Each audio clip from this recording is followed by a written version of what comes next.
வாங்க இன்றைக்கி நம்ம ஒரு சூப்பரான அடுப்பே யூஸ் பண்ணாத பாயாசம் எப்படி வைக்கிறதுன்னு பார்ப்போம். பாதாம் பிசின் பாயாசங்க. அதுக்கு முதல்ல ஒரு பவுலில் 1 டேபிள் ஸ்பூன் அளவுக்கு பாதாம் பிசின் எடுத்துக்கோங்க. இது கடைகளில் கிடைக்கும், சூப்பர் மார்க்கெட்லேயும் கிடைக்கும். இது நிறைய தண்ணி ஊற்றி நல்லா மூழ்கிற அளவுக்கு கொஞ்சம் எக்ஸ்ட்ராவே தண்ணி ஊற்றி ஒரு மூடி போட்டு ஓவர் நைட் நல்லா ஊற விட்டுக்கலாங்க. பாதாம் பிசின் வந்து நம்மளோட உடல் சூட்டை தடிக்கிறதுக்கு பயன்படுதுங்க. பாருங்கள், இப்போ நான் 8 மணி நேரம் கழித்து ஓப்பன் பண்ணி பார்க்குறேன். நல்லா ஜெல்லி மாதிரி ஊறி வந்திருக்கு பாருங்கள்.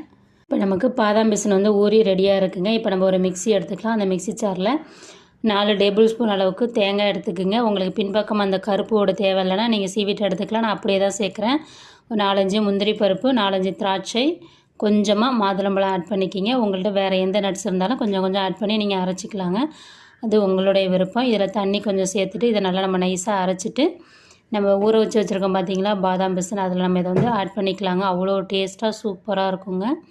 பாருங்கள், இந்த மாதிரி ஊற வச்ச பாதாம் பிசினில் அதை ஆட் பண்ணிக்கலாங்க. ஆட் பண்ண பிறகு இதில் இனிப்புக்காக நான் வந்து நாட்டு சர்க்கரை ஆட் பண்ணுறேங்க.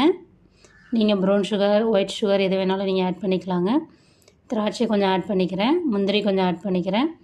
பாதாம், அத்திப்பழம் எந்த நட்ஸ் இருந்தாலும் நீங்கள் கட் பண்ணி ஆட் பண்ணிக்கலாம். நான் முந்திரி, திராட்சை, கொஞ்சமாக பொமக்ரனட் இப்பயும் கொஞ்சம் ஆட் பண்ணிக்கிறேங்க. ஆட் பண்ணிவிட்டு நல்லா மிக்ஸ் பண்ணிக்கிறேன். மிக்ஸ் பண்ணிவிட்டு சாப்பிட்டிங்கன்னா செம்மையாக இருக்குங்க. அடுப்பே இல்லாத நம்ம டக்குன்னு பாருங்கள் பாதாம் பிசின் பாயாசம் வந்து தயார் பண்ணியாச்சுங்க.